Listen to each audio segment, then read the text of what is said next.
Good job, night 5. Hey, keep a close eye on things tonight, okay? From what I understand, the building is on lockdown. No one is allowed in or out, especially concerning any previous employees. When we get it all sorted out, we may move you to the day shift. This one just became available. We don't have a replacement for your shift yet, but we're working on it. We're going to try to contact the original restaurant owner.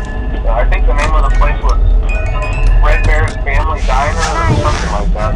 It's closed for years, though. I doubt we'll be able to track anybody down. We'll just get through one more night. Hang in there. Good night.